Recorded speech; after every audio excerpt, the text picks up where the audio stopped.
Okay, last topic of the chapter जो कि है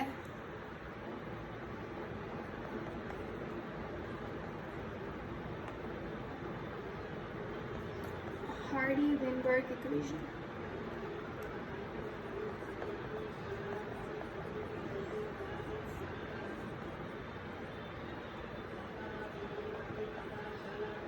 अच्छा, सबसे पहले इस इक्वेशन का काम क्या होता है, ठीक है।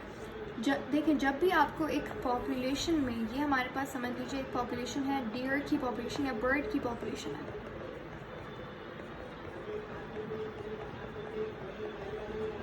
सही है।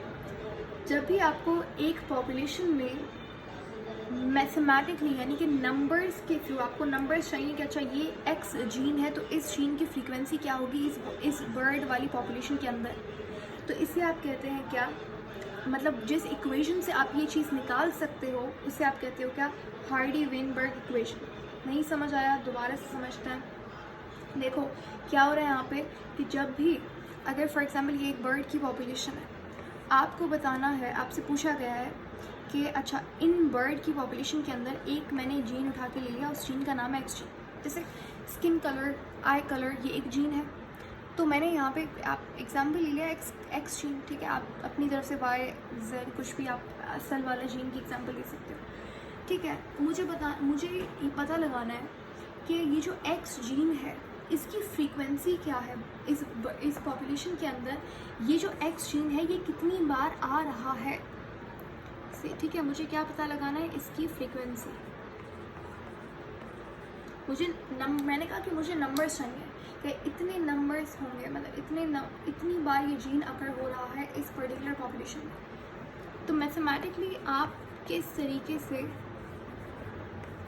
ये चीज़ पता लगा सकते हैं, इसके लिए हमारे पास एवोल्यूशन वाले चैप्टर के अंदर एक इक्वेशन है जिसे आप कहते हैं हार्डी-वेनबर्ग इक्वेशन।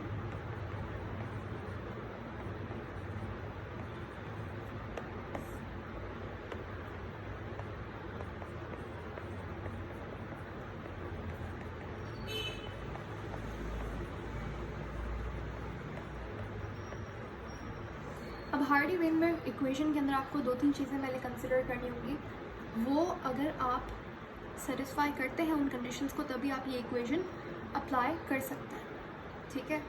जैसे कि फॉर एग्जांपल मैथ्स के अंदर रूल्स होते हैं, वैसे ही इस इक्वेशन को अप्लाई करने के लिए कुछ रूल्स हैं। फॉर एग्जांपल हमारे पास जब हम बात करते हैं क्वाड्रेटिक इक्वेशन को सॉल्व करने के लिए,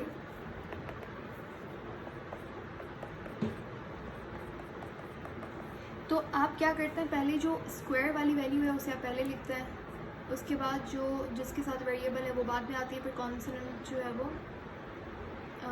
कांस्टेंट जो है वो यहाँ पे एंड में आता है। और ये सारी नंबर्स को हम लोग क्या करते हैं, we put them on one side of the equation. तो ये एक तरीका है क्वाड्रेटिक इक्वेशन को लिखने का, सही है। और फिर आप इसे फर्दर सॉल्व करते हो, या तो आप मिडिल टर्म ब्रेक करोगे, या तो आप इसके ऊपर क्वाड्रेटिक फार्मूला लगा सकते हैं, या तो आप इसकी फैक्टराइजेशन कर सकते हैं। तो ये क्या था, एक रूल था कि भाई आपको इस तरीके से अरेंज कर देना है सारी टर्म्स को on the basis of their powers.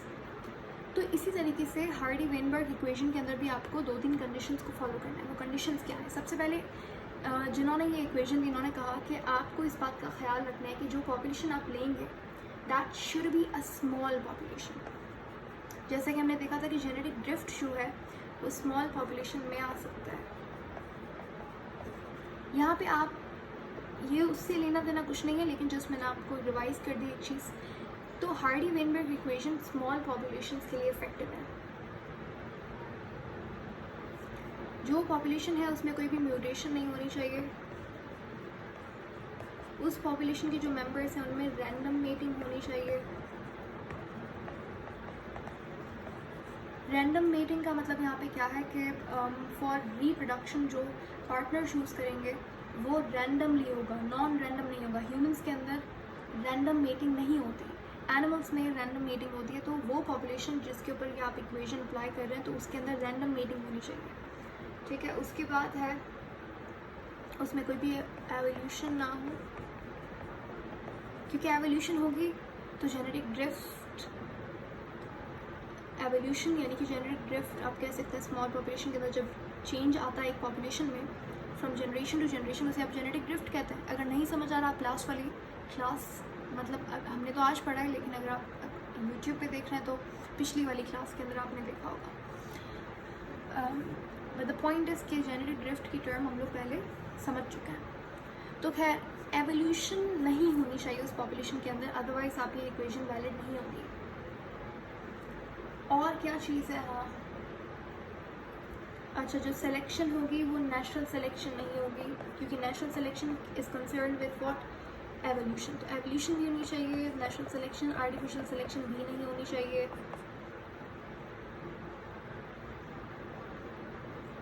Okay, I think that is it. तो ये कंडीशंस आपने फॉलो करनी है। जैसे आप यहाँ पे एक पैटर्न फॉलो कर रहे थे लिखने का, उसी तरीके से हार्डी वेनबर्ग के अंदर आप ये सारी चीज़ें देखेंगे। जब ये चेक हो जाती हैं तभी आप ये इक्वेशन हम सीखेंगे। देखें, यहाँ पे ये कहता है कि इक्वेशन क्या है। इक्वेशन है, इसको याद करने का तरीका बहुत सिंपल है। देखें, हमारे पास हम लिखते हैं p + q whole square is equal to what, 1। अब ये क्या है कुछ समझ नहीं आ रहा, पहले आप इसे ओपन करो। मैथ्स के अंदर फॉर्मूला होता है बहुत simple, a + p whole square का, जो बराबर होता है a² + 2ab + b²। वही सेम फार्मूला अप्लाई करोगे यहाँ पे, क्या हो जाएगा, p² + 2pq। इसको अब मैं इस तरीके से लिख देती हूँ, simple, 2pq + q² is equal to 1। ठीक है, आप इसे ओपन करोगे, ये सिंपल फार्मूला है मैथ्स का। ठीक है, तो ये हमारे पास कहलाती है हार्डी वेनबर्ग इक्वेशन।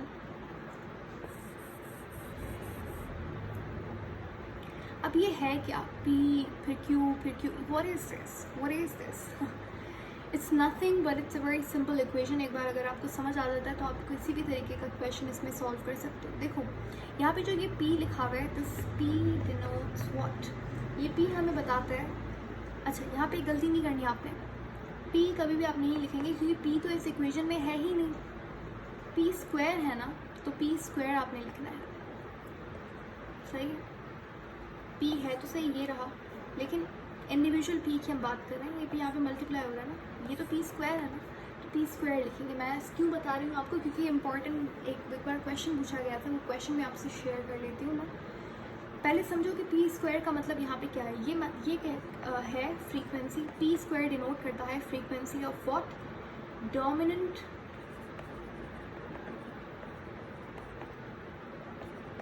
होमोजाइगस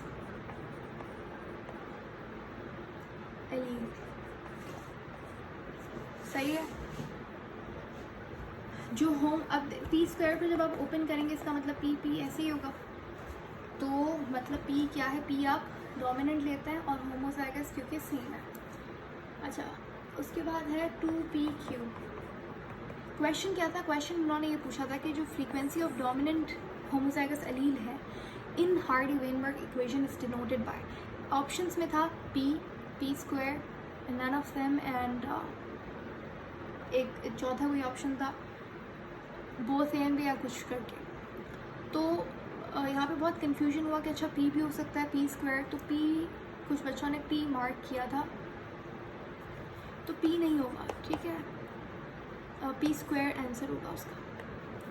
अच्छा, 2p² क्या बताता है, 2p² denotes the frequency of, अब ये 2p², दो अलग अलग एलील्स हो गए, तो ये हमें बताता है फ्रीक्वेंसी ऑफ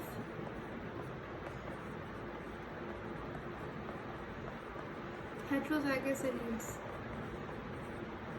ठीक है, उसके बाद है q²। q² क्या बताता है, tells us the frequency of recessive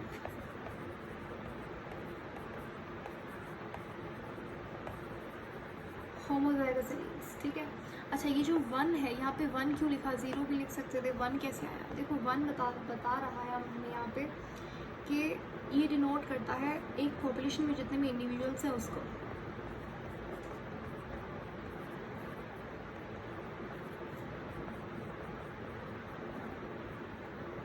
all individuals in a population is called, is denoted by 1। ठीक है,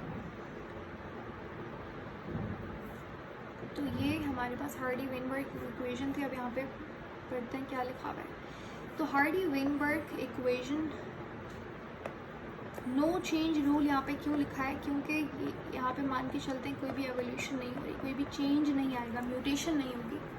ये है क्या? ये एक मैथमेटिकल मॉडल है, एक इक्वेशन जो हमें बताता है कि एक पॉपुलेशन के अंदर अगर कोई एवोल्यूशन ना हो, कोई भी जेनेटिक ड्रिफ्ट ना हो, कोई selection, natural selection, artificial selection, कोई म्यूटेशन ना हो, तो वो पॉपुलेशन कैसी दिखेगी? उसमें एलीलिक फ्रीक्वेंसी कांस्टेंट रहेगी, और जब उसकी एलीलिक फ्रीक्वेंसी कांस्टेंट रहेगी तो आप उसे बता सकते हैं मैथमेटिकली। तो ये इक्वेशन हमें वही बताती है। ये मैंने आपको चीज़ें बता दी कि एलीलिक पी क्या डिनोट करता है? Frequency of dominant allele, frequency of recessive allele. P square हमें बताता है होमोजाइगस डोमिनेंट। अच्छा, यहाँ पे देखें, पी जो है वो क्या बता रहा है? Frequency of dominant allele. सही है। तो अगर आपसे क्वेश्चन में पूछा जाए कि पी क्या डिनोट करता है, तो पी बताता है डोमिनेंट एलील को, क्यू हमें रिसेसिव एलील दिखाता है। लेकिन पी स्क्वायर जो है, ये दोनों अलग अलग चीज़ें। दिस इज़ वेरी इंपॉर्टेंट, इसको समझें ध्यान से। कुछ भी यहाँ से क्वेश्चन आएगा, या तो प्रॉब्लम होगी, या तो यहाँ से पी क्या डिनोट करता है, पी स्क्वायर क्या डिनोट करता है, इसमें कन्फ्यूजन हो सकती है। और दूसरा कंडीशंस आपको बतानी चाहिए। बाकी तो बहुत कुछ इतना ज़्यादा है नहीं यहाँ पे। तो पी हमें बताता है, ये चीज़ इतना बता रहा है कि डोमिनेंट एलील है, क्यू रिसेसिव एलील है। पी स्क्वायर क्या बता रहा है कि होमोजाइगस डोमिनेंट है। क्यू स्क्वायर क्या बता रहा है? होमोजाइगस रिसेसिव है। ये क्या है? ये हेटेरोजाइगस है। कंडीशंस क्या है? म्यूटेशन नहीं होनी चाहिए, कोई भी नेचुरल सिलेक्शन, आर्टिफिशियल भी नहीं होनी चाहिए। पॉपुलेशन ओके, पॉपुलेशन कैसी होनी चाहिए? अच्छा, इसको हम कंफर्म कर लेते हैं। पॉपुलेशन लार्ज है, क्योंकि ऊपर मैंने यहाँ पे बताया था स्मॉल पॉपुलेशन होनी चाहिए। ओके, इसको थोड़ा सा रेक्टिफाई कर लेंगे सब लोग please, my bad. Large population होगी, नॉट स्मॉल पॉपुलेशन।